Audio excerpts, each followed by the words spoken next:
Clément, je suis ravi de te recevoir aujourd'hui. Est-ce que tu peux te présenter s'il te plaît ? Salut Jean-Benoît, oui je peux me présenter, Clément Bladier, je suis le président de la NEC Initiative. C'est une société à mission qui promeut un indicateur environnemental qui s'appelle la NEC. Très bien, donc on va beaucoup parler de la NEC. Est-ce qu'avant de parler de la NEC, de cet indicateur et de ce qu'il fait, tu peux te présenter brièvement qu'est-ce que tu fais, d'où tu viens, etc. Alors donc j'ai 43 ans, j'ai un parcours académique assez classique. J'ai effectué mes études dans une école de commerce parisienne à l'ESCP. J'ai passé un an ensuite en Amérique du Sud, travaillé dans une ONG dans les zones rurales en Équateur. Et après, comme je suis un homme de contraste, j'ai passé 15 années chez Coca-Cola, où j'ai travaillé en marketing, essentiellement. En 2018, j'ai décidé de faire une transition écologique personnelle, de réorienter ma carrière pro, et de fil en aiguille, j'ai rejoint le projet de la NEC à la fin de l'année 2020. Et donc tu peux peut-être nous expliquer justement ce fil en aiguille, comment tu arrives de chez Coca-Cola à la NEC, donc l'industrie financière, alors que tu étais plutôt dans l'industrie corporate, marketing. Alors j'étais complètement dans l'industrie agroalimentaire, en plein dedans. Mon fil conducteur, ça a été de rejoindre, je dirais, une dimension d'impact. Concrètement, chez Coca-Cola, je cochais énormément de cases personnel, professionnel qu'on peut cocher quand on veut construire une carrière pro, à part une case d'importance pour moi qui était finalement quelle est la finalité, quelle est l'utilité de ce que je fais au quotidien. C'est ni bien ni mal de vendre du Coca-Cola, mais je suis parti du principe que des gens feraient ça bien mieux que moi.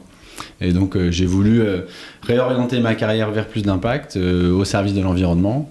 J'ai effectué des missions de conseil, je me suis formé en prospective à l'Institut des futurs souhaitables. Et au gré de mes rencontres réseau, j'ai rencontré des gens qui m'ont présenté Sycomore, qui est le créateur, Sycomore Asset Management, la société de gestion qui a créé la NEC. Très bien, donc venons-en à la NEC. Alors qu'est-ce que ça fait exactement la NEC ? À quoi ça sert ? Qui sont les clients, les utilisateurs ? Tu peux juste nous donner un overview général et puis ensuite on creusera exactement sur comment fonctionne le calcul, quelles sont peut-être les limites, qui l'utilise. Alors qu'est-ce que fait la NEC ? La NEC, ça fait du bien. La NEC, ça fait du bien parce que ça apporte beaucoup de transparence et de rigueur scientifique.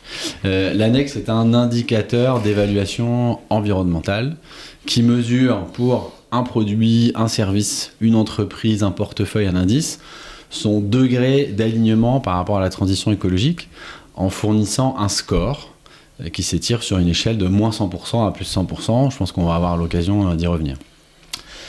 Historiquement, elle a été développée par des investisseurs en l'occurrence une première société de gestion, Sycomore Asset Management, qui a été à l'origine de la création de cet outil, par des investisseurs pour des investisseurs. Désormais, la NEC est utilisée par des acteurs du type de Sycomore Asset Management. J'entends des sociétés de gestion qui investissent dans le côté. Je pense à Groupama Asset Management, je pense à BNP Paribas Asset Management par exemple, des acteurs du private equity, Swan Capital Partners, Initiative et Finance, Zenka, Prevaya, des investisseurs institutionnels, des corporates, des cabinets de conseil, avec un écosystème dans lequel on a un partenaire prioritaire qui est notre distributeur de ScoreNEC, fournisseur de données Iceberg Data Lab.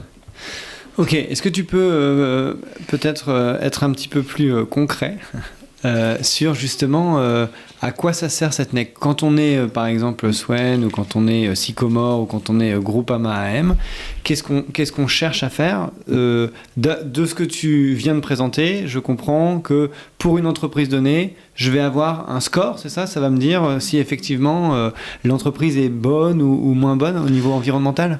Alors il y a plusieurs choses. Qu'est-ce que mesure la NEC et quels sont ses usages ? Ce que mesure la NEC elle est concentrée sur une approche environnementale holistique.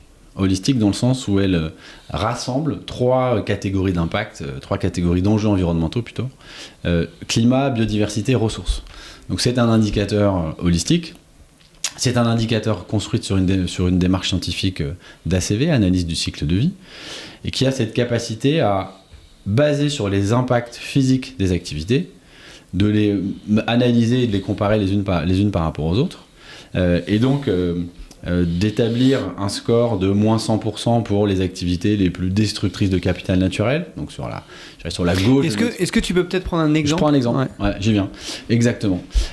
Sur les activités les plus négatives, des scores négatifs, ça va être la production d'électricité à base de charbon, qui a un score neg de moins 100%, le transport de fret en aérien, qui a un score à peu près en ces eaux-là, l'industrie de la viande bovine a un score également dans ces eaux-là, la production d'électricité à base de fuel a un score de mémoire, je ne les connais pas tous par cœur, de moins 65%, jusqu'à plus 100% pour les activités, les produits et services qui délivrent le même service que les exemples que je viens de prendre, et je vais prendre d'autres exemples, en générant beaucoup moins d'impact sur l'environnement. J'ai dit que le charbon était à moins 100 pour la production d'électricité. La production d'électricité d'origine hydroélectrique, elle a un score de plus 100. Le transport de fret en aérien a un score très très négatif. Les mobilités douces comme le vélo, un constructeur de vélo, un opérateur de transport ferroviaire électrique auront un score de plus 100%. En passant par 0%, qui par construction correspond à l'empreinte environnementale moyenne pour un produit, un service donné sur une base mondiale. Et on va y revenir, mais ta question avait une double dimension, c'est qu'est-ce qu'elle mesure et quels sont ses usages. Si je les résume, et on en reparlera, c'est une métrique, un indicateur de décision d'investissement, un indicateur de reporting et un indicateur qui peut accompagner les investisseurs, les corporates, on pourra l'évoquer ici éventuellement, dans des démarches de conformité réglementaire. Très bien. Et est-ce qu'on peut justement reprendre un petit peu cet exemple de la génération d'électricité, par exemple. Tu parlais du charbon à moins 100, de l'hydraulique à plus 100. Finalement, je sais pas, quand j'entends ça, je me dis c'est jamais tout blanc ou tout noir. Par exemple, l'hydraulique, ça peut aussi avoir des conséquences assez négatives sur l'environnement. Voilà. Ça en a malheureusement. Ouais. Et donc du coup, qui décide si c'est plus 100 ou moins 100 ou 0 ? Comment vous faites vos analyses ? Alors l'exemple des technologies ou des sources de production d'électricité, c'est un bon exemple parce que je pense qu'il parlera à tout le monde. Et ça me permet d'illustrer la façon dont on a construit notre indicateur. On procède par secteur, d'abord par une analyse de matérialité. Quels sont les principaux enjeux, les principaux impacts, ceux qui ont la matérialité la plus forte pour un secteur donné, en l'occurrence, on parle de la production d'électricité. Donc on réalise une analyse de matérialité. Je précise, parenthèse très importante, que tout ce que j'explique là sur cet exemple-ci, il est déclinable sur l'ensemble des secteurs couverts par l'ANEC, et ça fait l'objet d'explications détaillées, transparentes, publiques sur notre site internet. Notre méthodologie, elle est 100% transparente. Donc on explique chacune des étapes là, que je vais expliquer de manière synthétique, sur un peu plus de 300 pages de documentation. Donc si tu ne sais pas comment occuper ton week-end, tu peux aller sur nec-initiative.org et avoir accès gratuitement, sans hameçonnage marketing, à l'ensemble de notre méthodologie. C'est quelque chose de très important. Je fais juste une parenthèse là-dessus, parce que effectivement, j'ai déjà occupé mes week-ends à lire toute cette documentation, et je précise qu'effectivement c'est une documentation qui est extrêmement intéressante, même pour tous ceux qui veulent comprendre les impacts des différents secteurs, parce que dans votre documentation que vous rendrez publique, elle a beaucoup de valeur parce qu'elle explique vraiment tel secteur d'activité, quels sont les enjeux environnementaux de ces secteurs. Et donc pour tous ceux qui font des analyses ou qui font de l'investissement, j'encourage d'aller télécharger vos documentations, parce que pour faire des analyses d'impact, c'est en tout cas une bonne base de travail. C'est une excellente base et je te remercie d'en parler. J'aime bien faire des parenthèses, j'en fais une toute petite. Ça me permet d'évoquer une dimension essentielle de notre identité. La NEC Initiative est une société à mission. Si bien que dans notre démarche, dans la raison d'être de la NEC Initiative, on a une volonté de pédagogie et d'enseignement qui va au-delà de l'utilisation de notre indicateur, d'une pédagogie sur la compréhension des enjeux environnementaux. Et donc il est vrai que dans nos documents méthodologiques, dans les formations qu'on va déployer auprès de nos utilisateurs, on a systématiquement à cœur d'aller au-delà de notre simple indicateur et de faire un acte de pédagogie pour aider nos interlocuteurs à comprendre la matérialité des enjeux environnementaux d'un secteur. Mais je ferme cette parenthèse. Ouais. Et moi aussi, je ferme la mienne, et donc du coup, on revient sur l'électricité. Sur l'électricité, exactement. Donc, première étape, quels sont les enjeux principaux de la production d'électricité ? On assume une posture de 80-20. C'est-à-dire ce qu'on veut capturer avec l'ANEC, ce n'est pas on n'a pas une prétention d'exhaustivité des impacts environnementaux, mais vraiment d'aller capter les principaux. Pour la production d'électricité, ceux qu'on a retenus dans la version actuelle de notre méthodologie, c'est les impacts sur le climat, émissions de gaz à effet de serre par kilowattheure d'électricité produite. J'insiste, là, on compare les impacts à une dimension physique, à une fonctionnalité, non pas à des euros de chiffre d'affaires, mais vraiment à du kilowattheure d'électricité produite, en l'occurrence. Pour la mobilité, c'est du passager kilomètre. Pour l'alimentation, c'est des kilogrammes de nutriments. Donc, 1, le climat. 2, les impacts sur la dimension des ressources naturelles et des déchets radioactifs, non radioactifs pour ce secteur. Et 3e élément, sont les impacts au sens large sur la biodiversité, sur le changement d'usage des sols, enfin artificialisation des sols et d'autres éléments, encore une fois, qui sont explicités, détaillés dans notre méthode. On les a identifiés, ensuite on les pondère. Est-ce qu'on les pondère un tiers, 50%, 25-25 ? Là encore, je ne sais pas si ça fait l'objet de cette discussion, mais on explique les raisons qui nous poussent à dire le climat il pèse 50%, la biodiversité 30% et les ressources 20%. Et dans un autre secteur, le secteur de l'agroalimentaire, on ne parle pas forcément, on va intégrer les impacts sur la consommation en eau, par exemple, qui est très matériel pour le secteur de l'agroalimentaire, qui l'est beaucoup moins dans le secteur de la production d'électricité. 3e étape, étape suivante, le climat, la biodiversité, les ressources. Quels indicateurs je vais choisir pour les quantifier ? Émissions de gaz à effet de serre par kilowattheure. Et ensuite, pour le climat et pour la biodiversité et les déchets, on fait appel à des bases de données de EcoInvent. Dans un autre secteur, on va prendre des bases de données de l'ADEME. Dans un autre secteur, on va prendre des bases de données de la FAO. Dans un autre secteur, on va prendre des bases de données de Statista. On a 250 sources sous-jacentes qui sont, là encore une fois, détaillées dans nos documents méthodaux. À l'issue de cette étape, j'ai toutes mes différentes sources de production d'électricité. Le charbon, le pétrole, le photovoltaïque, selon qu'il soit... cherche mes mots en français, pardon. J'ai roof sur le toit ou ground, donc au sol, merci. Tous nos documents sont en anglais, donc les mots me viennent en anglais. L'hydroélectrique, l'éolien, etc. Ils sont tous classés au regard de leurs impacts physiques sur le climat, la biodiversité et les ressources. Et ensuite, qu'est-ce qu'on fait ? Et c'est là que l'ANEC ça m'amène à expliquer en quoi l'ANEC est un indicateur relatif. Ce classement, en valeur absolue, on le transforme en une échelle relative. On attribue le score NEC de 0% à l'empreinte environnementale moyenne, donc en l'occurrence au mix électrique mondial moyen, et on décide, nous, de manière arbitraire, d'attribuer la note de plus 100% à la source d'électricité qui génère le moins d'impact sur l'environnement. Et donc, en l'occurrence, on a choisi, avec une dimension également une question de scalability, c'est-à-dire est-ce qu'une technologie de production d'électricité est scalable ou pas, d'attribuer la note de 100% à l'éolien, à l'hydroélectrique. J'ai mon 0%, j'ai mon 100%, je positionne ensuite de manière linéaire l'ensemble de mes technologies de production d'électricité. Et tu as dit à juste titre, c'est pas tout blanc, pas tout noir. Une note de plus 100% ne signifie pas du tout qu'une technologie de production d'électricité, un mode de transport, un produit agroalimentaire, un matériau de construction, un textile, n'a pas d'impact sur l'environnement. Il signifie juste que pour produire 1 kWh d'électricité, pour déplacer un passager sur 1 km, pour nourrir un individu par rapport à la question des nutriments dans l'agroalimentaire, ce produit, cette activité, ce service est celui qui génère le moins d'impact sur l'environnement. Du coup, ça veut dire que les scores entre un score NEC de 80 pour l'agroalimentaire et un score NEC de 80 pour le secteur du textile n'est pas vraiment comparable. Alors, ils le sont, au stade où on en est dans notre explication, la discussion qu'on est en train d'avoir, dans l'explication que je suis en train de faire de la constitution de la méthode, ils ne sont pas encore comparables. C'est-à-dire que j'ai établi une échelle de NEC pour, en l'occurrence dans l'exemple qu'on vient de prendre, la production d'électricité. Et on a fait le même exercice pour le secteur de l'agroalimentaire, pour les matières premières, pour le textile, pour l'habillement, pour la construction, etc. Ouais. Ensuite, on a eu une étape de cross-calibration. Concrètement, la NEC, elle est subdivisée en 15 ce qu'on appelle référents sectoriels. Agroalimentaire, mobilité et transport, textile, habillement, construction, immobilier, etc., qui recouvrent l'ensemble des secteurs de l'économie.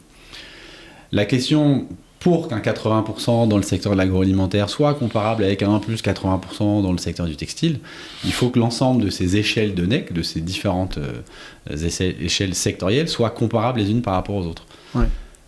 Un score, le pire score, moins 100%, d'un secteur par ailleurs très impactant sur l'environnement, l'énergie, l'électricité, l'agriculture, l'habillement, n'a pas en valeur absolue le même impact sur l'environnement qu'un moins 100% d'un secteur qui a une matérialité environnementale moindre, comme l'électroménager, les cosmétiques. Donc on a établi 3 catégories de secteurs, ceux qui ont une intensité d'impact forte, ceux qui ont une intensité d'impact moyenne et ceux qui ont une intensité d'impact limitée. High, medium, low, c'est comme ça qu'on les a qualifiés. Et donc on les a regroupés dans ces 3 catégories, et certains d'entre eux ont gardé une échelle moins 100% plus 100%, d'autres une échelle réduite de l'ordre de moins 33 plus 33, et l'autre une échelle réduite de moins 10 plus 10. Ce qui fait que, in fine, on a construit, mais c'était le cahier des charges de la création de la NEC, on a construit une échelle unique pour que justement des entreprises puissent être comparables d'un secteur à l'autre. Donc quand tu dis moins 10 plus 10, pour être certain de bien comprendre, ça veut dire que, prenons la cosmétique, toutes les sociétés dans la cosmétique seront entre moins 10 et plus 10, c'est ça ce que tu sous-entends ? Pas exactement. C'est en effet, ce que tu pouvais déduire de ce que je viens de dire, mais parce qu'il y a un élément supplémentaire qui est central dans la NEC, c'est ce qu'on appelle l'usage final. Et je m'explique. Si je prends l'exemple toujours là, je prends l'exemple qui est assez parlant, c'est le secteur de l'IT. Okay. Le secteur de l'IT, il génère des impacts sur l'environnement comme tous les secteurs, mais bien moindres que des secteurs avec des matérialités beaucoup plus lourdes. Donc il est sur une échelle plus réduite. En revanche, on intègre ce qu'on appelle l'usage final, c'est-à-dire, quel exemple je peux prendre ? Je vais prendre l'exemple de Amadeus. Amadeus, pour ceux qui ne connaissent pas, ceux qui nous écoutent, c'est une plateforme, c'est un acteur de l'IT qui fournit une plateforme de réservation de billetterie pour le transport aérien. Ok. La matérialité de Amadeus, c'est quoi ? C'est des salariés dans des bureaux avec des ordinateurs et des serveurs. Il n'y a pas d'usine, il n'y a pas d'industrie, voilà, c'est pas de l'industrie lourde. Sur la matérialité, sur le scoring NEC des activités spécifiques d'Amadeus, on est sur une échelle restreinte. Comme le fameux moins 10 plus 10. Exactement. En l'occurrence, moins 10 plus 10 ou moins 33 plus 103, j'ai un doute pour le secteur de l'IT, j'avoue, mais on est sur une échelle réduite. La finalité d'Amadeus, la raison d'être d'Amadeus, quelle est-elle ? C'est de s'inscrire, de rendre le transport aérien possible. De s'inscrire à 100% dans la chaîne du transport aérien. De développer le transport aérien. Demain, je ne le souhaite à personne, et je ne le souhaite pas, il y a un Covid 24, tous les avions sont plus au sol, Amadeus met tous ses employés au chômage technique. Ils sont 100% liés et dépendants au transport aérien. C'est leur final use. Le final use d'Amadeus, c'est d'être utile à 100% au transport aérien. Si bien que quand on calcule la NEC d'Amadeus, on va commencer par dire quel est son usage final. L'usage final d'Amadeus, c'est la NEC du transport aérien, moins 60%. Et ensuite, quelle est la NEC spécifique aux activités d'Amadeus ? Est-ce que ces serveurs sont performants énergétiquement ? Est-ce que, différents éléments qu'on va tester dans le secteur de l'IT, cette partie-là, elle est limitée sur du moins 10 plus 10, moins 33 plus 33. Très clair. Et donc la NEC, je rappelle le nom, c'est Net Environmental Contribution. Donc on ne se focalise, on ne se concentre que sur l'environnement.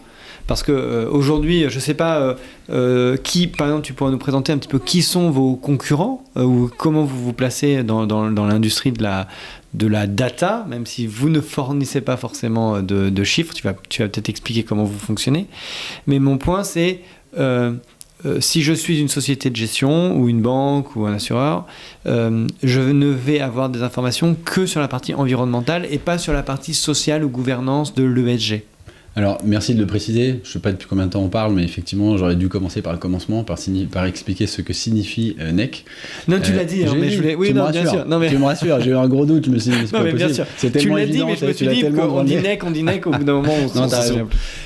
Oui, ça couvre l'environnement. Alors, ça couvre l'environnement et tous les enjeux environnementaux. La NEC, elle a été créée dans sa version actuelle entre 2015 et 2018 par des investisseurs qui ont fait le constat suivant, c'est que, dans la vraie vie, et je veux dire, là, c'est des dimensions physiques, scientifiques qui s'imposent à tous, on n'a pas d'un côté le climat, d'autre côté la biodiversité. C'est juste une réalité physique. On reviendra sur ce point justement, parce que c'est assez intéressant. Et donc, la volonté des créateurs de la NEC a été de se dire, on veut construire quelque chose qui soit holistique sur les enjeux environnementaux, petit 1, et petit 2, on va aller au-delà des limites des indicateurs existants. Et donc, c'est ce qui fait la particularité de la NEC, c'est d'être un indicateur qui se concentre sur les enjeux environnementaux et sur, autant que faire se peut, tous les enjeux environnementaux. Et justement, et sur la question des concurrents, comment vous vous placez sur l'offre de produits quelque part ? Moi, j'ai bien catégorisé selon deux critères. Le premier, c'est quels sont, si on devait faire une matrice des indicateurs existants sur le marché. Les indicateurs en valeur absolue, les indicateurs relatifs. L'indicateur en valeur absolue typique, c'est le bilan carbone d'une entreprise. Quelle est la quantité de gaz à effet de serre exprimée en tonnes d'équivalent CO2 sur une année, scope 1, 2, 3 pour une entreprise. Il y a les indicateurs en valeur absolue, les indicateurs en valeur relative. La NEC est un indicateur en valeur relative qui donne un score de moins 100% à plus 100%, comme on l'a expliqué, pour comparer et pour évaluer et comparer dans le temps, au sein d'une même chaîne de valeur ou de manière cross-sectorielle, les activités des entreprises les unes avec les autres. Deuxième critère pour distinguer les indicateurs, c'est ceux qui sont mono-enjeu environnemental par rapport à ceux qui sont holistiques. Mono-enjeu environnemental sur le climat, tu as SBTI, tu as d'autres indicateurs de température, tu as SB2A par exemple. Sur la dimension purement biodiversité, en valeur absolue, toujours, tu as tous les indicateurs qui utilisent les mesures de... je pense que vous en avez parlé dans d'autres vidéos, MSA, Mean Species Abundance, ou PDF par mètre carré, je ne sais pas l'enjeu d'aujourd'hui, mais qui sont des indicateurs d'empreinte biodiversité, donc des indicateurs d'empreinte biodiversité, d'empreinte carbone. Donc là, c'est CDC Biodiversité, Asperg Data Lab. Asperg Data Lab pour le CBF et CDC Biodiversité pour le... CDC Biodiversity Score. Voilà, exactement, merci. Donc ce sont des empreintes en valeur absolue biodiv, des empreintes en valeur absolue carbone. Sur la dimension holistique, relative, donc climat, biodiversité, ressources, et sur une dimension relative, la NEC est le seul indicateur, à notre connaissance, on s'assure d'être vigilant sur un sujet de veille pour savoir ce qui se crée sur le marché, le seul indicateur en la matière. Ou alors, excuse-moi de te couper, ou alors si tu prends juste par exemple la note environnementale de Sustainalytics ou de MSCI, etc., on pourrait se dire que c'est aussi une note environnementale donc, qui se compare à la NEC. Alors, qui se compare à la NEC, c'est vrai, avec des différences assez significatives, et pour être le plus clair possible et prioriser les différences, l'élément principal, il tient dans l'exigence de transparence. C'est-à-dire que par rapport aux indicateurs que tu viens d'évoquer, toujours délicat de comprendre précisément comment ils ont été construits, ce qu'ils évaluent, ce qu'ils n'évaluent pas. Je réévoque encore... je reviens sur le sujet de transparence parce que pour nous il est tout sauf anodin, c'est juste un élément de crédibilité, c'est absolument central, c'est-à-dire que pour nous on ne peut pas avoir de démarche ESG, en l'occurrence on bosse sur l'environnement, de démarche ESG si on n'est pas clair sur ce qu'on fait, en clair si on est sur une démarche logique de black box, on est complètement en dehors de ce que devrait être l'ESG. La transparence pour nous c'est absolument indispensable, c'est incontournable.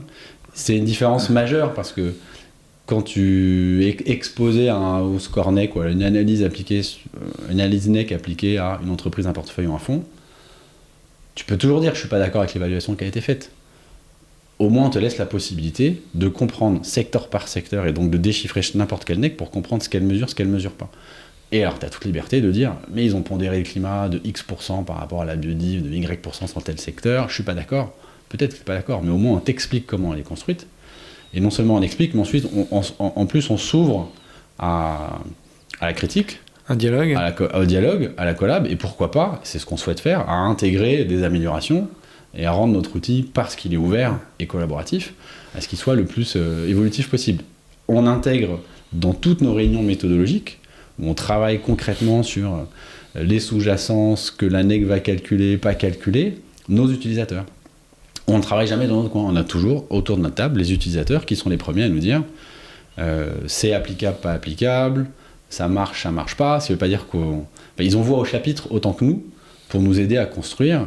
Voilà. On ne travaille pas dans notre coin en disant voilà la nouvelle version, faites-en. On n'impose pas, on veut être dans une logique de collaboration et d'ouverture. Et donc ce que tu n'as pas dit, ce que tu as mentionné rapidement, c'est que vous, l'ANEC, vous ne vendez pas directement une donnée, comme MSCI, SAS Analytics, S&P, etc. Vous vendez une méthodologie, une méthode, et ensuite il y a d'autres personnes, d'autres cabinets qui vont faire le calcul et qui vont, eux, si je comprends bien, vendre le score à vos clients finaux. Alors, l'ANEC Initiative, exactement, c'est un développeur de méthodologie. Nous, on développe une méthodologie et notre modèle économique, c'est un modèle économique de licence. On octroie des licences à 3 catégories d'acteurs.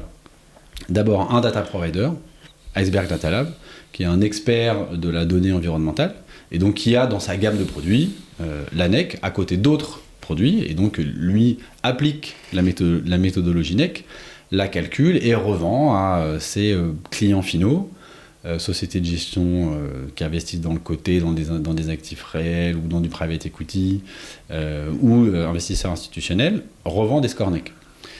Deuxième catégorie d'acteurs à qui on vend des licences, sont des sociétés de gestion qui décident d'en faire un usage propre en interne. Nous, on forme les analystes ESG, les gérants de ces équipes-là. On forme aussi, et ça fait écho à ce qu'on évoquait tout à l'heure sur cette notion de pédagogie, on forme aussi des équipes de direction qui évidemment ne vont pas, elles, individuellement passer du temps à calculer des scores NEC, mais profitent de nos formations pour monter en compétence dans la compréhension des enjeux environnementaux. Et troisième catégorie sont les cabinets de conseil. Et donc par exemple, iCare, Cantis, qui sont deux cabinets pure player de l'environnement qui nous accompagnent depuis 2015 en tant que fournisseurs, prestataires, partenaires méthodologiques, sont également nos clients, puisqu'on leur octroie une licence pour qu'eux-mêmes puissent utiliser l'ANEC pour le service de leurs clients. Donc des sociétés de gestion qui nous écoutent, si elles veulent avoir accès à l'ANEC, concrètement 2 moyens. En logique, comme on dit en bon français, make or buy. Make, elles décident d'internaliser l'ANEC, comme l'ont fait Sycomore historiquement, Swan Capital Partners par exemple, ou bien elles se fourniront en données NEC directement auprès de Iceberg Data Lab. Très bien. Et ensuite, les cabinets de consulting, eux, ils le calculent pour leur propre mission, entre guillemets, mais sans forcément calculer la NEC de l'ensemble du CAC 40 qu'ils vont eux-mêmes revendre, c'est ça ? Voilà, un cabinet de conseil, il n'a pas vocation à calculer des NEC sur étagère en batterie. Il va calculer la NEC d'un client de manière approfondie. Donc c'est une corde supplémentaire à l'arc d'un cabinet de conseil qui pourrait tout aussi bien calculer la part verte au regard de la taxonomie européenne, ou calculer l'ANEC d'une entreprise, des sous-activités d'une boîte, etc. Aujourd'hui, comme tu viens de l'expliquer, il y a plusieurs personnes qui calculent l'ANEC. Ouais. Ça veut dire que tu te retrouves avec plusieurs notes de NEC différentes en fonction de la personne qui le calcule. Si je suis un analyste d'une société de gestion, je vais peut-être pas me retrouver avec le même score de NEC que Iceberg Data Lab, par exemple. Est-ce que ça c'est un problème, et est-ce que ensuite vous essayez de faire des espèces d'échantillonnage juste pour voir s'il n'y a pas des espèces d'erreurs de méthodologie ou autre? Alors, dans la pratique, on ne constate pas l'hétérogénéité de score NEC que tu évoques. Et je le dis dans la pratique, c'est-à-dire sur l'historique qu'on a, à savoir depuis 2018, depuis que l'ANEC est utilisée par différentes entités qui l'utilisent pour leur compte propre ou pour le compte de tiers. On ne constate pas d'hétérogénéité. Pourquoi ? Parce qu'on a construit, la méthodologie, 2, les outils d'utilisation de sorte à limiter et à créer des guidelines qui soient les plus clairs possibles pour les analystes et les gérants qui vont utiliser la méthodologie NEC. Tu peux avoir, on n'est jamais à l'abri d'une erreur comme tu peux l'avoir quand un consultant va calculer un bilan carbone, s'il fait une erreur de métrique, de mesure, et qu'il confond des tonnes avec des kilos, il va faire une erreur, mais elle sera corrigée. C'est-à-dire qu'une erreur humaine est possible de ce type-là. En revanche, des différences d'interprétation sans erreur qui mèneraient à des scores NEC significativement différents, on ne l'a pas constaté depuis qu'on utilise la NEC. On a formé entre les consultants, les analystes, les gérants, près de 200 personnes qu'on a vues concrètement à l'œuvre, qui on a dans nos formations, il y a un peu de théorie et beaucoup de pratique. Et donc on observe par l'expérience, quand on fait calculer dans une séance la NEC de Veolia, Danone, Total Energy par 10 personnes, on a des scores NEC qui sont relativement homogènes. Quand je dis relativement, c'est-à-dire que si pour la NEC d'une entreprise, on est 10 autour de la table, il y en a un qui va trouver plus 8, l'autre plus 9, le troisième plus 10, sur une échelle de moins 100% à plus 100%, la NEC étant une méthode d'agrégation, même dans les règles d'or de la NEC, on considère ça comme étant complètement acceptable. Et si je suis une société de gestion et que je veux former mes analystes pour qu'ils utilisent eux-mêmes la NEC dans leur décision d'investissement, est-ce que j'ai un sujet de data aussi ? Est-ce que où je vais trouver mes data ? Tu parlais tout à l'heure de 20 fournisseurs, ou je me souviens plus exactement combien, mais en tout cas j'avais l'impression qu'il y en avait pas mal. Est-ce que les analystes ou les sociétés de gestion ont les moyens de récupérer la data dont on a besoin pour calculer le score de Net Environmental Contribution ? La NEC, donc la Net Environmental Contribution. Tu sais, quand on écoute les émissions de radio, on dit attends, c'est qui lui, je sais pas qui c'est. On va croire que je suis payé pour faire ce podcast. On dit et donc Clément Bladier, que pensez-vous de ceci? Mais pourquoi il dit 4 fois 8 et donc la NEC, donc la Net Environmental Contribution. Il y a deux catégories si je schématise. Entreprise cotée, non cotée. Après on pourrait détailler davantage, mais pour schématiser, quand un analyste, un consultant doit appliquer ou souhaite appliquer la NEC à une entreprise cotée, il a systématiquement les informations qui sont communiquées par l'entreprise dans son rapport RSE, dans son rapport annuel, son rapport aux actionnaires. Il y a systématiquement les informations nécessaires pour un calcul de NEC et je vais expliquer pourquoi. Pour une entreprise non cotée, il est nécessaire d'avoir accès à l'entreprise pour aller préciser certains points qui permettent de calculer une NEC, mais systématiquement assez peu de questions et des questions toujours très simples. Pourquoi ? Dans les deux cas, pourquoi ? Quelles sont les informations dont on a besoin pour calculer une NEC ? 1. Quelles sont les activités de l'entreprise en question ? Qu'est-ce qu'elle vend ? Qu'est-ce qu'elle produit ? Je suis Danone. Je m'intéresse à Danone. Danone va vendre de l'eau en bouteille, des produits laitiers, de la nutrition infantile, de la pet food donc pour les animaux, etc. Je le simplifie, mais ils ont, on va dire, 6-7 business units. Deuxième information, quelle est la distribution, la répartition sur un 100% de chiffre d'affaires, sur un 100% d'une donnée physique quand on peut le prendre, donc sur un 100% d'un volume, sur un 100% d'une quantité. Pour un producteur d'électricité, on va prendre sur un 100% de toute sa production exprimée en kWh. Quelle est la production, quel pourcentage d'électricité produite d'origine nucléaire, X% de nucléaire, Y% d'éolien, Z% de photovoltaïque, etc. Donc, 1, quelles activités, 2, quelles sont la répartition sur un 100% de ces activités. Ces informations-là, elles sont systématiquement publiques. En général, une entreprise, elle a plutôt envie de dire ce qu'elle fait, en tout cas pour une entreprise cotée, elle a toujours plutôt envie de dire ce qu'elle fait. Une entreprise non cotée, elle dit ce qu'elle fait. Une entreprise cotée, elle va donner la répartition de ses ventes, de son chiffre d'affaires, de sa production électrique en fonction du secteur. L'entreprise non cotée, pas forcément. Donc pour une entreprise non cotée, c'est là qu'on a besoin d'avoir une estimation, ou la plus précise possible, de la répartition. Troisième catégorie d'informations dont on a besoin, ce sont des descripteurs de l'activité. Et je vais prendre des exemples concrets. Une entreprise qui fait de l'extraction d'eau, on va avoir besoin de savoir dans quelle zone géographique elles sont situés ces sites d'extraction d'eau, puisqu'on va intégrer le stress hydrique.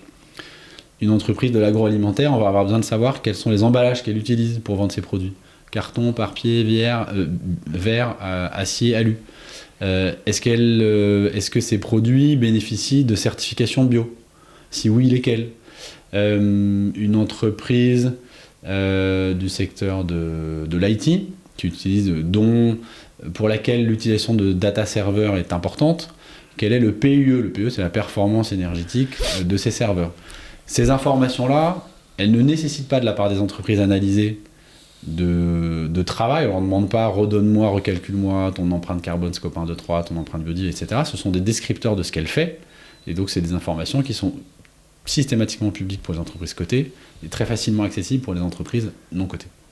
D'accord, donc il y a... Alors après, j'ai une autre question, mais donc du coup, toutes les sociétés cotées publient les informations environnementales dont tu as besoin pour avoir un calcul de NEC. Donc là, ta réponse est oui. Et je vais donc plus loin. Donc du coup, les sociétés cotées publient suffisamment d'informations en règle générale sur l'environnement.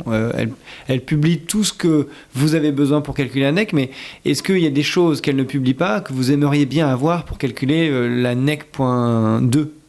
Alors, première question, est-ce qu'elle publie suffisamment de données environnementales ? Nous, ce qui nous intéresse, je reviens là-dessus, c'est pas des données environnementales. On ne demande pas qu'elles nous communiquent leur empreinte carbone scope 1, 2, 3. Ce qu'on veut, c'est qu'elles communiquent des données sur les descripteurs de leur activité. Faire le travail de comprendre quelle est la NEC je vais prendre un exemple dans la mobilité dans les véhicules. Quelle est la NEC d'un véhicule diesel, d'un véhicule électrique, d'un véhicule à motorisation à l'hydrogène, avec un hydrogène qui soit noir, vert ou autre. Faire cet exercice-là, on l'a déjà fait. Si je vais calculer la NEC de Renault, ce dont j'ai besoin, c'est pas que Renault me communique son scope 1, 2, 3. Alors, pour l'exemple de Renault, c'est particulier parce qu'en l'occurrence, les constructeurs automobiles ont obligation, en tout cas en Europe, de communiquer sur les performances en termes d'émissions de gaz à effet de serre de leurs véhicules. Donc, en l'occurrence, c'est une information environnementale et qui va nous aider pour affiner le calcul de Renault. Mais si je filme malgré tout l'exemple sur Renault, ce dont j'ai besoin aussi, c'est la distribution dans le parc automobile, enfin dans les ventes de Renault, combien tu as vendu de véhicules électriques, de véhicules diesel, de véhicules thermiques. Après, on peut l'affiner pour aller jusqu'au type de véhicule. Mais il est rare qu'un analyste qui s'intéresse à Renault aille jusqu'à découper les ventes de Renault modèle de véhicule par modèle de véhicule, encore qu'on pourrait le faire avec la NEC. Ce sont des descripteurs de ce que fait l'entreprise. J'ai vendu X voitures thermiques, X voitures électriques. Les voitures électriques que j'ai vendues, j'en ai vendu X% en Chine, Y% en Pologne, Z% en France. Une même voiture à motorisation électrique vendue en Pologne, alimentée par une électricité très carbonée, elle aura une NEC fortement dégradée par rapport à la même véhicule à motorisation électrique vendu en France, alimenté par une électricité en comparaison très décarbonée. Donc ce dont on a besoin, ce sont des données qui décrivent l'activité de l'entreprise et pas des données environnementales. C'est le premier point. Deuxième point, ta deuxième question, c'est est-ce qu'elle reporte assez ? Plus elle reporte, plus on peut affiner un score de NEC. Et d'une certaine façon, la mise en place de la CSRD, nous on la voit arriver d'un très bon œil parce qu'elle va pousser les entreprises. Elle va pousser les entreprises à être plus précises, elle va rendre la donnée plus facilement accessible et plus précise. Et concrètement, un utilisateur, un analyste qui utilise la NEC pourra avoir accès à des données encore plus précises pour affiner ses calculs. Et deuxième élément, qui m'emmène un peu sur autre chose que ta question, mais il y a énormément de données qui va être rendues disponibles avec la généralisation de démarches du type celle de la CSRD, qui va rendre les données disponibles en masse. La NEC, elle vient apporter une plus-value. C'est-à-dire, elle dit c'est une chose d'avoir toutes ces données qui vont devenir des commodités, mais qu'est-ce qu'on en fait ? Comment on les analyse ? Comment on les comprend ? Comment on les compare ? Et la NEC, elle a ce temps d'avance de dire je sais comment analyser, je sais comment utiliser, je sais comment comparer ces données.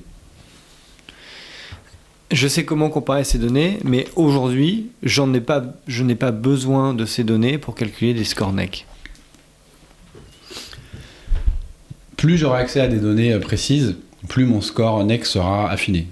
Ce qu'on constate aussi par l'usage, c'est-à-dire que nous-mêmes, on n'est pas un fournisseur de données, mais on calcule des NEC pour valider nos développements méthodologiques, pour différentes raisons. On voit bien le développement de la base de données d'Iceberg Data Lab quand ils vont vendre, qu'ils constituent avant de vendre des scores NEC.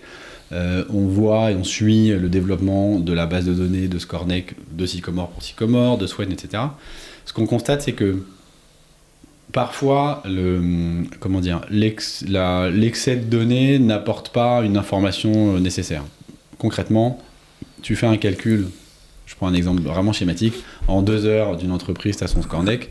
Si tu avais plus d'informations et que tu avais 3 heures de travail en plus, finalement, tu arriverais à un score NEC qui est proche à 1% près, epsilonesque. Exactement. C'est un mot compte triple au Scrabble, celui-là, epsilonesque. Je suis content de l'avoir casé. Exactement. C'est le mot bingo. Je t'ai aidé quand même. Pas faux. Est-ce qu'il y a certains moments sur certaines NEC qui sont un petit peu, je sais pas, des NEC controversés?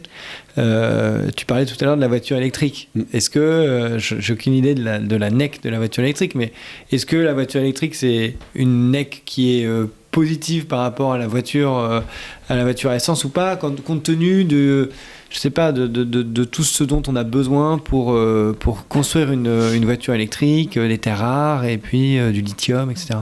Alors, la NEC de la voiture électrique, elle est meilleure que la NEC à motorisation essence, qui est elle-même meilleure que la NEC à motorisation thermique. La NEC d'une motorisation électrique pour une Renault Zoé, elle sera meilleure que la NEC d'un SUV électrique qui pèse 2 tonnes, mais qui restera quand même meilleure que la NEC qu'une voiture diesel, à titre de comparaison. Ce qui est vraiment important à avoir en tête et qui est malheureux quand on s'intéresse à l'environnement, c'est que toutes les activités humaines ont un impact sur l'environnement. Je me souviens d'un jour quelqu'un qui me fait une objection et qui m'a dit bah non, la marche à pied ça n'a pas d'impact sur l'environnement. Et je lui dis bah sauf à ce que vous alliez marcher tout nu dans la forêt.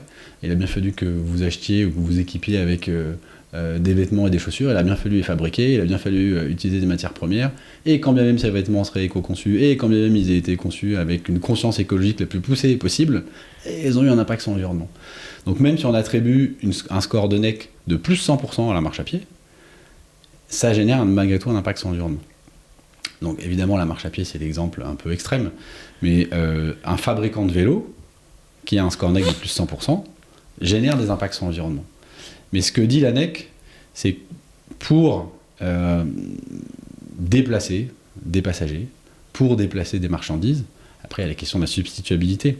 Mais il n'y a pas de moyen de transport qui génère moins d'impact sur l'environnement pour ce qu'on appelle un PKM, un passager kilomètre, ou un TKM, une tonne kilomètre, que le vélo ou le transport ferroviaire électrique. Le transport ferroviaire avec des locomotives qui marchent au diesel, forcément on n'a pas un score NEC de plus 100%.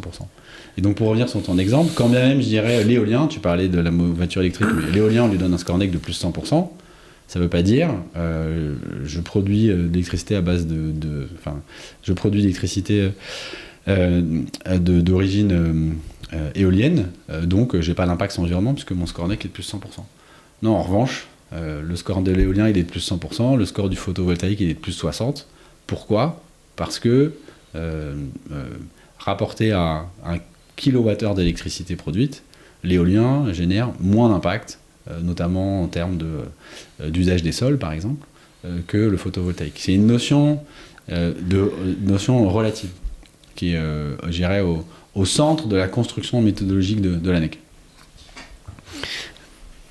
Moi, j'ai découvert la NEC il y a à peu près 3 ans. Et quand j'ai découvert la NEC, j'étais extrêmement séduit par la philosophie de dire, en fait, on parle vraiment pour un même produit, quel est le meilleur produit, ou quel est celui qui a un impact le plus faible sur l'environnement. Et par contre, je trouvais que l'offre était géniale, mais ces dernières années, le sujet principal, c'était vraiment le CO2. C'était le carbone, c'était la data carbone. Est-ce que c'était tout le monde parlait tout le monde parle encore, mais d'alignement des portefeuilles, quelle est l'entreprise qui émet le moins, qui a une intensité carbone le plus faible, etc. La taxonomie, il n'y avait que les 2 objectifs que jusqu'à très, très récemment. Et donc, du coup, je me disais quand même que ça allait être un petit peu difficile, peut-être, de pousser ce produit qui a peut-être tout compris en avance, mais que le marché, alors que le marché demandait peut-être une autre chose. Qu'est-ce que tu penses de cette analyse ? Et est-ce que tu vois que ça change ? Alors, on parle beaucoup du climat, et on parle beaucoup du climat pour différentes raisons. On peut le constater sur la communauté scientifique. Le GIEC a été créé en 88, je dis pas de bêtises, peut-être. Ordre de grandeur. Pense sur les doigts si je dis une bêtise. Son équivalent, qui est l'IPBES pour la biodiversité, a été créé en 2000 et quelques. Je vais pas m'avancer parce que je vais me refaire un repan sur les doigts. Il y a quelques années, il y a 5 ans, non? Bon, en 2012, je crois, quelque chose comme ça, en ordre de grandeur. Donc beaucoup plus que ça. La communauté scientifique, les soft laws, TCFD versus TNFD, je dirais l'écart temporel est plus court que... Donc TCFD, le rapport climatique, TNFD, le rapport environnemental. Exactement. Donc en fait, je dirais le secteur financier, ni plus ni moins, suit cette tendance-là. Commence par se concentrer sur le climat. Il y a eu, et c'est une très bonne chose, une prise en compte beaucoup plus forte du climat après la COP 15 à Paris, enfin la COP 21 à Paris en 2015, pardon. Et donc, voilà, c'est ce qui explique pourquoi le secteur financier est en retard sur la biodiversité par rapport au climat. Alors, nous, on le déplore. On le déplore parce que, je veux dire, on l'évoquait tout à l'heure, c'est une réalité scientifique, physique. Les activités économiques, elles ont un impact sur le climat, elles ont un impact sur la biodiversité. Si on est même plus précis, les enjeux d'impact des activités économiques sur la biodiversité sont même encore plus forts que ceux sur le climat. Le climat étant considéré comme une des sources de pression sur la perte de biodiversité. Et si tu prends un exemple concret, globalement, de manière générale, ce qui est bon pour le climat n'est pas forcément bon pour la biodiversité. Ouais, tout à fait. L'inverse est systématiquement vrai. Micro-exemple très rapidement, les biocarburants. C'est un miracle, ça va réduire les émissions de gaz à effet de serre dans la phase d'usage des voitures. Concrètement, au lieu de mettre de l'essence, du diesel ou de l'essence, je vais mettre du biocarburant, donc ma voiture ne va plus émettre de CO2. Mais si tu remontes l'amont agricole, comment on a fabriqué cet biocarburant, quel espace on a pour potentiellement déforester, pour y faire de la monoculture, etc. Globalement, séparer les deux, c'est clairement, d'un point de vue environnemental, c'est une erreur. Après, concrètement, le marché en est au stade de maturité auquel il en est. Donc d'abord, on le déplore. 2, le sujet sur la biodiversité, il monte. On a parlé de l'IPBES, on a parlé de la TNFD, on peut parler de la COP 15 qui a eu lieu à Montréal, où pour la première fois dans les histoires des COP sur la biodiversité, on a eu pour la première fois des engagements internationaux qui, certes, ne sont pas assertis d'obligations et de contraintes, mais marquent malgré tout une vraie avancée par rapport aux COP précédentes sur la biodiversité. Il y aura le 22 mai, là, dans quelques jours, qui vont suivre l'enregistrement de ce podcast, la journée de la biodiversité, qui est l'occasion, et on le constatera, d'une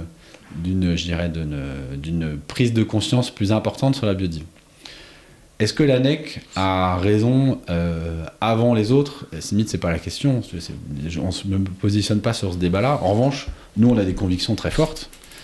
C'est que si je veux construire, en tant qu'investisseur, des stratégies d'investissement solides, sérieuses sur le registre environnemental, petit 1, petit 2, que je sais, c'est juste une évidence scientifique absolue, que le climat et la biodiversité ne sont pas séparés, je ne peux pas construire ma stratégie environnementale basée uniquement sur des indicateurs climat, tout simplement. Alors, est-ce que le marché est complètement mûr pour entendre ça ? Il commence à l'être. Tu parlais de la taxonomie. 2 enjeux sont couverts pour le moment, changement climatique et adaptation au changement climatique. La taxonomie, les 4 autres enjeux environnementaux qui dépassent le climat viennent d'être... les propositions concernant l'application de la taxonomie sur ces enjeux viennent d'être ouvertes pour consultation publique. Ça va finalement un peu plus vite que ce qu'on pouvait penser. Donc nous, on déplore. 2, on a la conviction qu'il faut construire des approches sur des approches solides sur une logique holistique. 3, on a la conviction que le marché va rattraper son retard sur la biodiversité. Ouais. Mais si je posais la question, c'est que c'est aussi parce que je sens, en tant que participant de ce marché et puis spectateur, qu'il y a une vraie un tournant en ce moment sur le fait que on prend conscience, en tout cas les financiers prennent conscience très clairement que le climat et la biodiversité, on ne peut pas finalement même avoir une stratégie climatique sans lier sa stratégie climatique à la biodiversité, ou plutôt l'inverse, on ne peut pas avoir une stratégie biodiversité sans lier sa stratégie climatique à la biodiversité, parce que la biodiversité englobe le climat. Et ce que moi je vois de plus en plus, c'est vraiment cette prise de conscience des acteurs qui est vraiment de dire en fait c'est très bien le climat, on a plein de données, mais maintenant maintenant, c'est la biodiversité incluant le climat qui est un petit peu notre prochaine feuille de route. Et ma question, c'était, est-ce que toi, tu le ressens aussi ? C'est parfait, dis-leur d'utiliser la NEC. Tu me dis que toi, t'es convaincu depuis 3 ans. La question que j'aurais voulu te poser, c'est mais pourquoi avoir attendu 3 ans pour qu'on se rencontre alors ? Il y a 3 ans, je travaillais pas encore sur le sujet. On le sent venir, et donc je vais faire court. 1, la TNFD. 2, l'intégration progressive. Ça prend du temps, on se parle de 27 pays dans la taxonomie des enjeux qui ne sont pas que les enjeux climatiques. 3, la montée, la COP 15 à Montréal. Et sur ces 3 éléments-là, on voit que le gap, juste chronologique, historique, entre le climat et la biodiversité, on a parlé aussi du GIEC par rapport à l'IPBES, il se rétrécit, enfin il se condense de manière assez rapide. Nous, on est dans une posture où on a, encore une fois, compris ça, ou en tout cas, non pas qu'on l'ait compris ou pas, on l'a intégré au cœur de notre démarche. Sur le sujet de la biodiversité par rapport au climat, moi j'ai une casquette particulière, j'ai expliqué en introduction, j'ai passé 15 ans dans l'industrie agroalimentaire. Donc je travaille sur le sujet de l'environnement pour le secteur financier depuis un peu moins de 3 ans. Et donc ce que je constate, c'est un décalage assez fort entre la compréhension, la prise en compte des enjeux environnementaux par le secteur financier par rapport à l'état de maturité dans lequel sont de manière générale l'industrie. C'est-à-dire qui est le plus en avance ou qui est le plus en retard ? Les financiers sont à la bourre. D'accord. Chose clairement, quoi. Ils sont à la bourre, ils bougent sous la contrainte réglementaire, essentiellement. Bonne nouvelle, la contrainte réglementaire les pousse à intégrer la biodiversité. Ouais. L'article 29 en France, la SFDR, tant mieux. Alors qu'ils le fassent pour des raisons de conviction, pour des raisons de survie. Quand t'es le patron d'une boîte dans l'agroalimentaire, dans le textile, dans l'agriculture, c'est la survie de ton business et de ton secteur qui est en jeu dans les 15-20 prochaines années. Donc, c'est tangible. Quand t'es un investisseur, t'es quand même beaucoup plus loin que ça. Donc, qu'ils le fassent pour des raisons, je dirais, de conviction, ou qu'ils le fassent parce qu'ils sont forcés de le faire pour des raisons réglementaires, de fait, ils doivent s'y mettre. On est ravis de les aider à progresser sur le sujet, à se former, à mieux comprendre les enjeux environnementaux et à placer la NEC au cœur de leur stratégie environnementale. Justement, à ce sujet, j'ai discuté avec une société de gestion qui utilisait la NEC justement dans le cadre de fonds article 9. Est-ce que tu connais un petit peu cette idée qui est de dire finalement, dans la mesure où la NEC utilise forcément que les meilleurs produits environnementaux, à partir du moment où dans mon fonds article 9 j'aurai une stratégie environnementale, ma stratégie serait de n'investir que dans les sociétés qui sont les meilleures ou les moins pires sur le plan environnemental, et bien là je peux avoir mon entre guillemets fonds article 9 qui se base avec des critères finalement qui ont beaucoup de sens. Alors, on a des exemples concrets, hein. C'est déjà une réalité d'acteurs qui investissent, de sociétés de gestion qui investissent dans le côté ou dans le private equity, qui utilisent la NEC comme un indicateur pour évaluer la contribution positive d'un investissement durable. Dans le cas de la SFDR, on définit l'investissement durable comme selon 3 critères. Je dois démontrer une contribution positive sur un sujet environnemental ou social. Je dois approuver le fameux « do not significantly harm », c'est-à-dire si c'est un objectif environnemental, ça ne pénalise pas des objectifs sociaux et inversement. Et je dois m'assurer de pratiques de bonne gouvernance des entreprises qui sont les émetteurs constitutifs de mon fonds. Je schématise. Oui.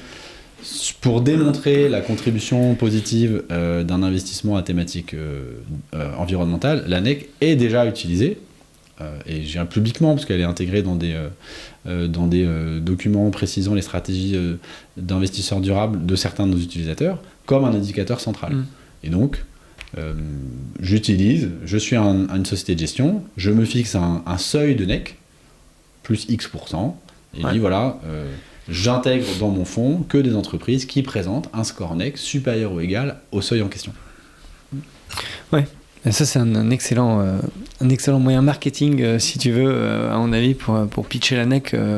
Et d'ailleurs, d'autant plus pour les fonds article 8. Le sujet montant aujourd'hui qu'on voit aussi beaucoup, c'est dans les fonds article 8, tu peux avoir une poche d'investissement durable. Et c'est particulièrement intéressant d'avoir une poche d'investissement durable parce que il y a une autre réglementation MIF 2 pour les investisseurs et qui doivent qui doivent signifier leur préférence en matière de durabilité.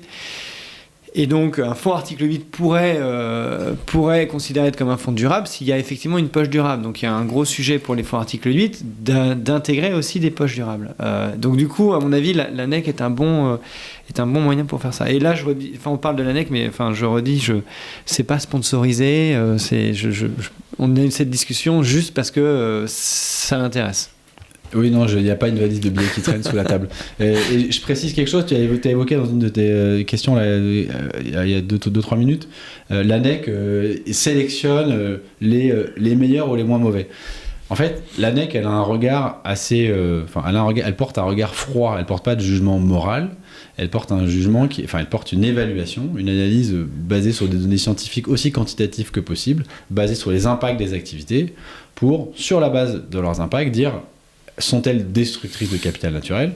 Sont-elles contributrices parce qu'elles sont une forme d'éco-solution ? Et entre ces deux extrêmes, où est-ce qu'elles se positionnent ?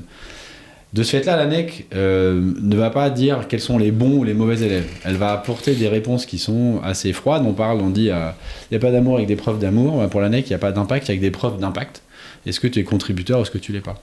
L'intérêt de l'ANEC, parce qu'elle offre cette granularité sur 200 nuances, 100 nuances de rouge et 100 nuances de vert, ou 100 nuances de brun et 100 nuances de vert, c'est de pouvoir offrir une forme de classification de l'ensemble des activités, les activités qui sont très fortement contributrices, alignées, vert foncé, mais aussi toutes les activités de transition. Et quand on parle d'investissement durable, il est nécessaire de pouvoir utiliser des outils, en l'occurrence l'ANEC, qui vont aussi bien t'aider à sélectionner, si c'est ta thèse d'investissement, des entreprises, pour un fonds impact, des entreprises qui sont en elles-mêmes des solutions, qui proposent des produits, services ou activités qui sont des solutions à des enjeux environnementaux, ou identifier des entreprises qui sont en transition. Si tu suis une trajectoire de NEC... Tu peux donner un exemple justement de société en transition ? Est-ce que Total Energy c'est en transition ? T'as lu dans mes pensées, c'est marrant. J'allais prendre l'exemple de Total Energy parce qu'il est parlant. L'ANEC aujourd'hui de Total Energy, elle est de l'ordre de moins 15%. Moins 15% sur une échelle de moins 100% à plus 100%, c'est négatif. C'est du côté des activités qui sont positionnées plus sur des risques de transition que sur des opportunités de transition.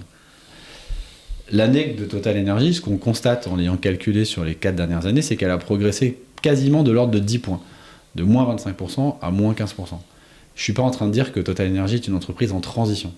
Mais ce que je dis, c'est que quand on regarde concrètement la production de oil and gas, de pétrole, de oil et de gaz, et des énergies renouvelables de Total Energy, ce qu'on constate, c'est que le mix entre le gaz et le pétrole dans le mix, dans le mix complet de Total Energy a évolué au fil des 4 dernières années au profit du gaz, qui a une NEC moins négative, bien moins négative que celle du pétrole.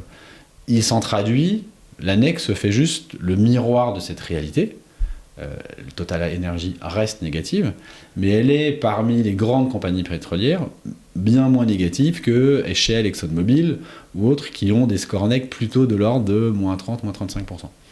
On pourrait croire que ce gain de 10 points est lié à une stratégie de diversification dans les énergies renouvelables.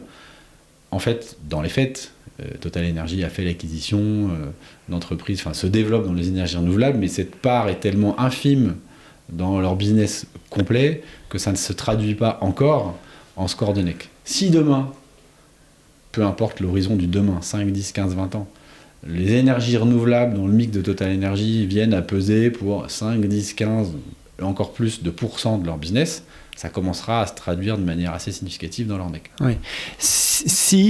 D'autant plus si les autres ne bougent pas, parce que comme tu es c'est relatif par rapport à tous les autres. Si tout le monde se met aussi à augmenter, du coup, le score NEC pourrait rester stable, je suppose. Alors, ce qu'on constate, là, les questions que tu poses, c'est est-ce que le 0% il bouge ? Le 0%, ça correspond finalement à la NEC de l'économie mondiale. Ouais.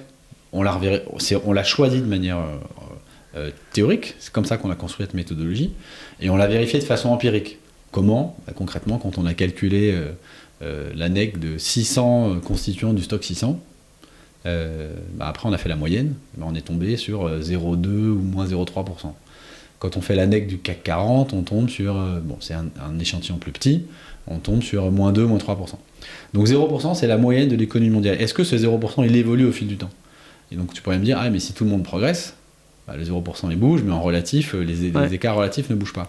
En fait, concrètement, le 0%, dans la mesure où il correspond à une empreinte environnementale moyenne mondiale, c'est triste à dire, mais il ne bouge pas beaucoup. Parce qu'en fait, concrètement, la moyenne de l'économie mondiale, elle est à des années-lumière d'être alignée avec la transition écologique. Et depuis qu'on a créé notre méthodologie en 2018-2019, et là on est en train de travailler sur une nouvelle version, donc de la mettre à jour, on recalibre et on réévalue, le 0% en 3 ans, il n'a pas bougé. Parce que certains acteurs ont bougé, on a vu l'exemple de Total Energy, des secteurs dans leur ensemble, sur une base mondiale, n'ont pas bougé en l'espace de 4 ans. Le monde ne bouge pas, ne s'améliore pas. Non, mais je pense que j'apprends rien aux gens qui nous écoutent, s'ils nous écoutent toujours, c'est que le monde ne bouge pas du tout assez vite sur la question des enjeux environnementaux. Justement, alors pour ceux qui nous écoutent toujours, j'ai peut-être une des dernières questions.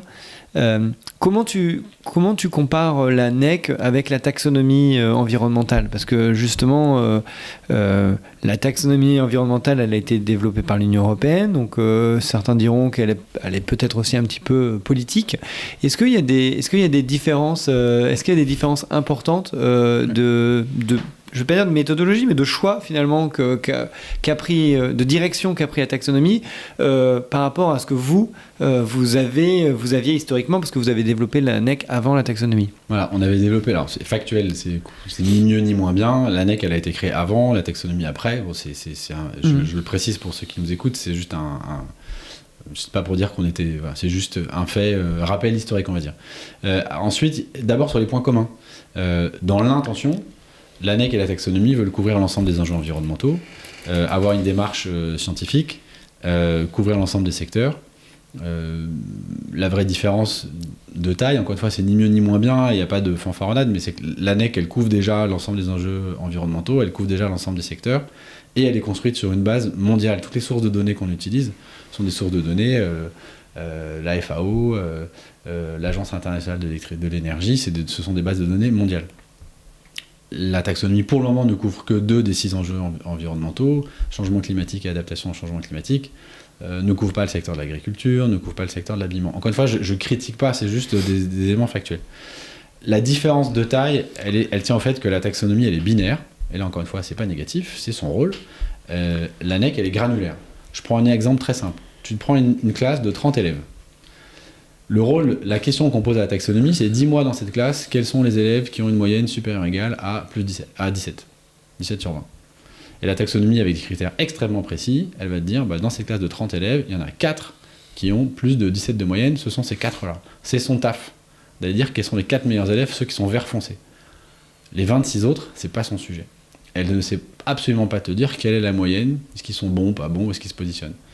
La NEC, c'est différent. Encore une fois, c'est pas mieux ou moins bien. C'est très différent. La NEC, elle va dire, je prends ces 30 élèves et je vais te dire, moi, sur mes enjeux environnementaux, etc., quelle est la moyenne de chacun de tes élèves? Comment ils se positionnent? Comment ils se distribuent? Et de ce fait-là, on voit pour la NEC un vrai rôle de complémentarité par rapport à la taxonomie, puisqu'elle t'apporte une information bien supérieure. Tu es une entreprise, tu reportes sur quelle est la part de mes activités qui sont alignées à la taxonomie, tu vas dire, c'est... Allez, 30% ou 5%, peu importe. C'est beaucoup de chance, 30%. Hein. 3%, 5%, peu importe, on va dire, peu importe le chiffre. La NEC te permet d'ouvrir le voile, en fait, sur tout ce sur quoi la taxonomie est aveugle. Et c'est le premier élément vraiment majeur. Le second, tu l'as évoqué, la taxonomie, elle a énormément de mérite, et elle contribue vraiment à faire avancer les choses.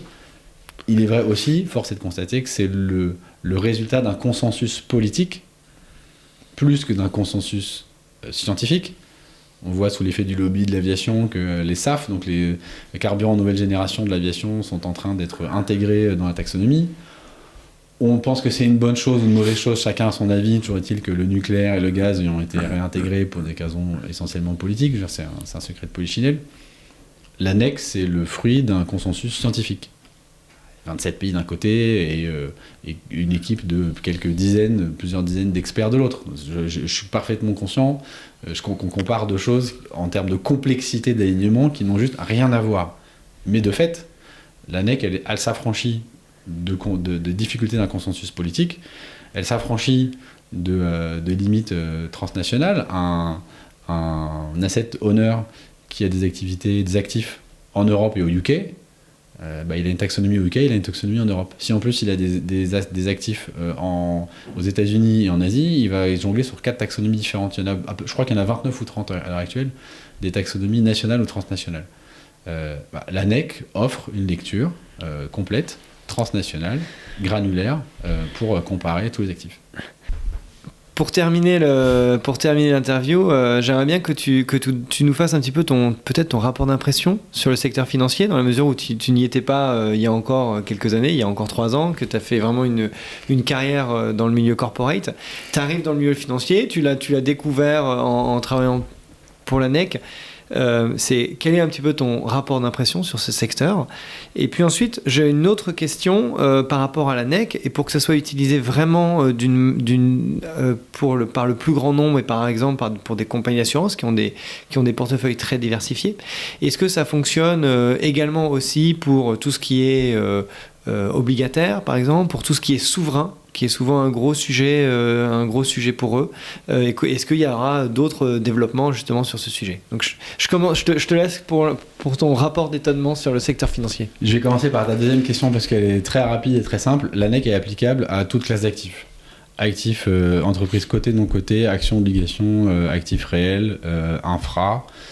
Sur la dimension des souverains, seul petit bémol, dans la prochaine version de la méthodologie, on est en train de la finaliser, on a intégré, donc ça sera intégré, une NEC des obligations souveraines. C'est-à-dire qu'on a travaillé sur la NEC des pays. D'accord. Pour pouvoir mesurer la NEC d'une obligation souveraine. Donc là, tu auras vraiment le scope 360 pour une compagnie d'assurance, par exemple, qui voudrait baser une stratégie environnementale sur la NEC. Exactement. Ouais. Ok. Et donc, ton rapport d'étonnement, sinon, sur le secteur financier? Alors, mon rapport d'étonnement, ça fait bientôt 3 ans quand même, donc c'est plus avec 3 ans de recul. Moi, je suis rentré dans le secteur financier par le biais de l'environnement. C'est-à-dire que j'ai le sentiment de travailler davantage sur le sujet environnemental que dans le secteur financier. Parce que l'ANEC se met au service des acteurs financiers. C'est l'audience de ton podcast essentiellement. L'ANEC commence à être utilisée également par des corporates pour un usage interne comme un outil au service de leur stratégie RSE interne. Moi, ce que je constate, un élément que je veux partager, on pourrait en parler longuement, mais un élément que je voudrais partager, c'est une forme d'attentisme dans le secteur financier. C'est-à-dire que je ne fais pas de généralité, encore une fois, c'est la limite d'une réponse qui se veut rapide. Il y a certains acteurs qui sont très en avance, des investisseurs à impact, des acteurs traditionnels de finance de marché qui ont des stratégies d'engagement, de stratégies d'investissement durable très, très construites. Ce que je constate, ce que j'observe, ce que j'entends, de manière assez large, c'est une forme d'excuse et de prétexte à l'inaction.